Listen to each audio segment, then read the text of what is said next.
When you first start streaming on Twitch, it's this incredible feeling of not only finding people who are interested in your content, but also people who are interested in learning more about you. But it doesn't take long for you to realize that sometimes the internet can be a bit of a dark place. And you start to get loads of unwanted guests and trolls on your stream, just putting a damper on everything. So what do you do? In this video, I'm going to share with you my top 3 tips on how you can deal with trolls in your streams. Just before we get into the video, I just wanted to let you all know that I do stream over on Twitch. You can find the link here at twitch.tv/Viva la Cabrita.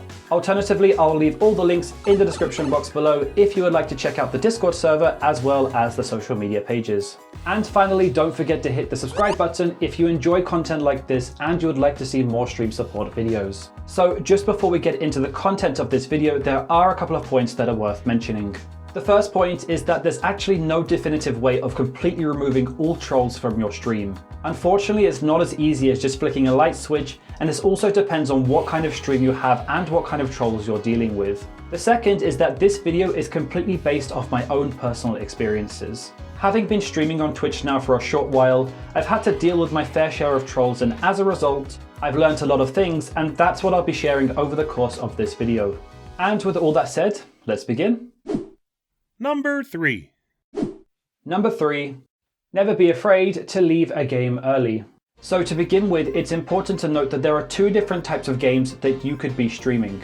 The first is audience participation games where your viewers are allowed to play with you on stream, and the second is more so where your viewers just watch you as opposed to being involved themselves. If you are streaming solo, there isn't really too much that you need to be worried in terms of the in-game side of things. Although if you are playing any online public games such as Fortnite or Among Us to name a few, never be afraid to quit or leave a game early if you do receive any inappropriate comments or abuse while playing. When I say inappropriate comments, this completely depends on the type of stream you have and as to what you deem suitable. If you are streaming towards a more mature audience, then in your case it might be totally fine to drop the odd curse word in there, especially if it's done in a comical manner. Although if someone does drop a comment in there that is deemed either abusive or threatening, you need to take action at that moment and leave the game. Now, this is totally down to the streamer's discretion as to what they deem suitable and inappropriate. Although should you choose not to take action, that could lead to your stream having a bad brand identity as well as a bad reputation. However, if like me you are streaming audience participation games like the Jackbox Party Pack series, it suddenly gets a little bit more complicated. Among Us is pretty good as there's already a system in place that filters out most of the curse words, and it already has a kick and ban system in place should you want to eject someone from the game for whatever reason. Although with games like Jackbox, it can certainly leave you feeling a little bit exposed or vulnerable at times, especially as your stream starts to grow. Jackbox, depending on what games you're playing, gives people the option to both draw and write in the game, and in the wrong hands can sometimes be a little bit dangerous. In my case, I've had situations where new viewers have come onto the stream and has drawn or written something that is deemed to be inappropriate and against Twitch's terms of services, which is far from ideal, especially when you're trying to entertain an audience. To avoid that player getting back into the game, what I typically do is hide the code, which is a feature that you can activate in the options tab, and then share that code in a trusted members channel over on the Discord. For me personally, this really helps in filtering out the trolls, especially those just looking for a reaction. As I've quite often found that once they get a little bit bored and they're not able to continue trolling, they just end up leaving. Something else which I would definitely recommend is using the feature in the options tab which enables Twitch login. Doing so will force users to connect their user accounts to their Twitch accounts, which in itself will automatically filter out certain types of trolls, as having to connect their accounts will mean that they're no longer able to remain anonymous. Including anything that they should do or post that is deemed not suitable, they'll automatically be made accountable for. Having all these small things in place will definitely help in increasing the likelihood of you not having more trolls in your stream. Number 2.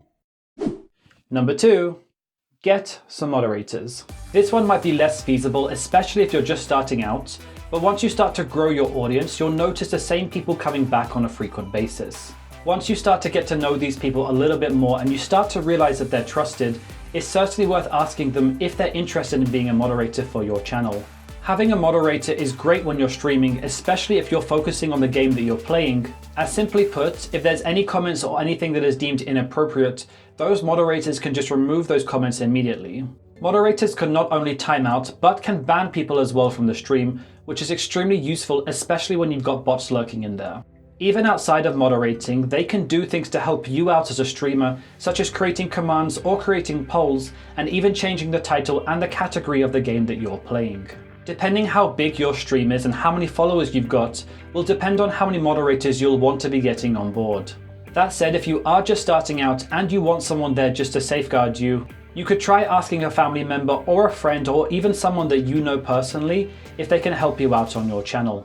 You can also on Twitch pre-block certain words and phrases to avoid them featuring on your stream. While moderators won't be able to do anything to affect your in-game streaming, they'll go a long way in terms of cleaning up your stream chat, especially as it starts to become more busy. Number 1. Number 1, protect your Discord. So I know that I've mentioned in the past the importance of having a Discord and why it's crucial in terms of growing your channel and your community. Although be careful, because once you start to grow, these automatically become targets for trolls. Now, I'm speaking from experience of having had this happen to me, and I can tell you it's really not pleasant. It's usually some type of cyber attack that leads to posting really disgusting images as well as hate comments. And especially when it's your community and you've given those people that support your stream a safe space where they can hang out and make friends in, you partially feel responsible despite the fact that it's not your fault. From my own personal experiences, you generally tend to find these types of trolls lurking in your Twitch stream, trying to get involved in your game, stereotypically writing or drawing something that is deemed not suitable, and later when they're ejected from that game is when they target the Discord. I've also found that these types of trolls go by a particular type of name, which is one that you should be on the lookout for.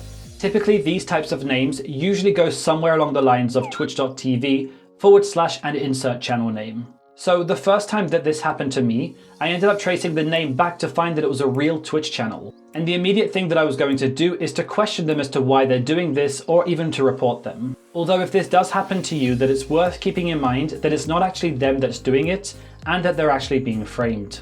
Something that I've set up in place, and something that I would strongly advise that you do, is having a role system within your Discord. Typically speaking, when someone new joins a Discord, they won't have access to any of the channels, including chatting with the other members, until they are assigned a role by either myself or one of the moderators. Once we've identified who that person is and that they're not a troll, we usually give them a newbie role, which gives them limited access to the Discord.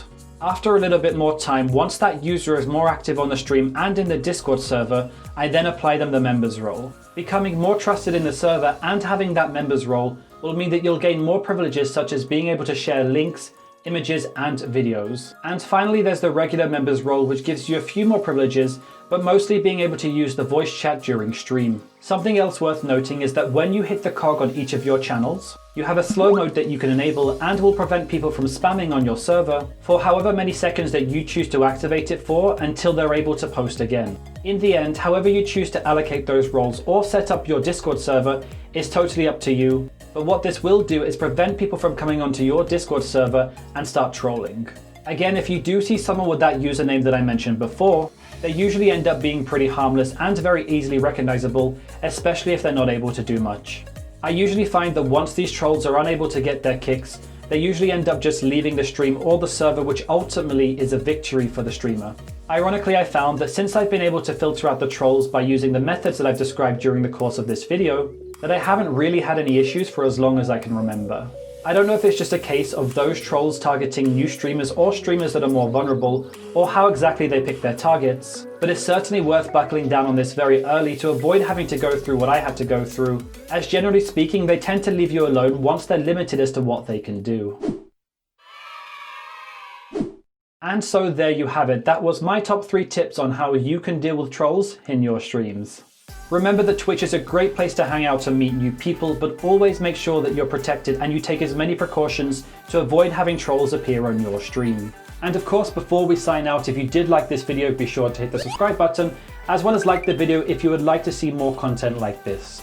And of course, I'll leave all the links in the description box below if you would like to check out the Discord server as well as the social media pages. My name is Jamie, aka Viva la Cabrita, and I will see you all in the next video.